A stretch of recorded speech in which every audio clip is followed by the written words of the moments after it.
আপনি কি কখনো কল্পনা করেছেন এক মুহূর্তে সব কিছু শেষ হয়ে যেতে পারে? এই আকাশ, এই জমিন, আপনার বাড়ি, আপনার পরিবার, সব কিছু ধ্বংস হয়ে যাবে এক ভয়ঙ্কর শব্দে। আজ আমি বলবো সেই দিনের কথা, যে দিনকে বলা হয় কিয়ামতের দিন। শুনুন মন দিয়ে, কারণ এই বর্ণনা শুধু গল্প নয়, এটা আমাদের ভবিষ্যৎ। একদিন আল্লাহ তাআলা হুকুম দেবেন, ফেরেশতা ইসরাফিল আলাইহিসসালাম সিংগায় ফুঁ দিবেন। প্রথম ফুঁ, এক বিকট শব্দে পুরো মহাবিশ্ব কেঁপে উঠবে। এমন শব্দ যা মানুষের কানে কখনো শোনা হয়নি। মানুষ বাজারে থাকবে, কেউ খাবে, কেউ ঘুমাবে, কেউ হাসবে। হঠাৎ সব কিছু থেমে যাবে। পৃথিবী প্রচণ্ড কম্পনে কাঁপতে থাকবে, মাটি ফেটে যাবে, দালান কোঠা ধসে পড়বে। আল্লাহ বলেন, পাহাড়গুলো উড়ন্ত তুলোর মতো হয়ে যাবে।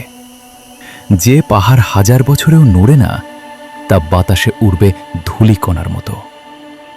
আকাশ বিদীর্ণ হয়ে যাবে, তারকারা ঝরে পড়বে, সূর্যকে কাছে টেনে আনা হবে। মানুষ তখন ঘামে ডুবে যাবে, কারো ঘাম গোড়ালি পর্যন্ত, কারো হাঁটু পর্যন্ত, কারো মুখ পর্যন্ত। সমুদ্র উত্তাল হয়ে উঠবে, কাতর পর সমুদ্রকে জ্বালিয়ে দেওয়া হবে। যে পানি আগুন নেভায়, সেই পানি আগুন হয়ে মানুষকে ঘিরে ফেলবে। মা তার সন্তানকে ভুলে যাবে, গর্ভবতী নারী ভয়ে গর্ভপাত করবে। ভাই ভাইকে চিনবে না, বন্ধু বন্ধুকে ছেড়ে পালাবে। মানুষ বলবে, পালানোর কোনো জায়গা আছে কি? কিন্তু সেদিন কোনো আশ্রয় থাকবে না। প্রথম সিংগার পর সবাই মারা যাবে। রাজা মারা যাবে, গরিব মারা যাবে, আলেম, ধনী, শক্তিশালী কেউ বাঁচবে না। ফেরেশতারাও একে একে মৃত্যুবরণ করবে। শেষে শুধু আল্লাহ থাকবেন। তারপর দীর্ঘ সময় অতিক্রান্ত হবে, যা মানুষের কল্পনার বাইরে। আবার সিংগায় ফুঁ দেওয়া হবে। হঠাৎ মানুষ কবর থেকে উঠে দাঁড়াবে, চোখ ভীত, মুখ বিবর্ণ। যে মানুষ 100 বছর আগে মারা গেছে, সে উঠে দাঁড়াবে। যার দেহ মাটিতে মিশে গেছে, সে আবার জীবিত হবে। মানুষ দৌড়াবে হাসুরের ময়দানের দিকে।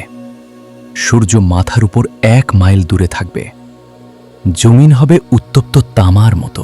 মানুষ অপেক্ষা করবে হিসাবের জন্য। কেউ কাঁদবে, কেউ চিৎকার করবে, কেউ বলবে, হায়, আমি যদি মাটি হয়ে যেতাম। সেদিন টাকা কোনো কাজে আসবে না, ফলোয়ার কোনো কাজে আসবে না, ক্ষমতা কোনো কাজে আসবে না। শুধু আপনার আমল, আপনার নামাজ, আপনার রোজা, আপনার গোপন সৎকর্ম, এগুলোই আপনাকে বাঁচাবে। ডান হাতে আমলনামা পেলে মানুষ হাসবে, বাম হাতে পেলে সে ধ্বংস হয়ে যাবে। তারপর হবে চূড়ান্ত বিচার। কেউ জান্নাতে যাবে চিরশান্তির জীবনে, কেউ জাহান্নামে যাবে, যেখানে আগুন কখনো নিভবে না। এটাই পৃথিবীর শেষ, এটাই আমাদের ভবিষ্যৎ। আজ আমরা হাসছি, আনন্দ করছি, পাপ করছি, কিন্তু হয়তো সেই ভয়ঙ্কর দিন খুব কাছেই।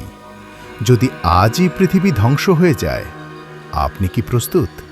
নিজেকে প্রশ্ন করুন, আপনি কি আল্লাহর সামনে দাঁড়ানোর জন্য প্রস্তুত? এই দুনিয়া ক্ষণস্থায়ী, আখিরাত চিরস্থায়ী। আল্লাহ আমাদের সবাইকে সেই ভয়ঙ্কর দিনের জন্য প্রস্তুত হওয়ার তৌফিক দিন। আমিন।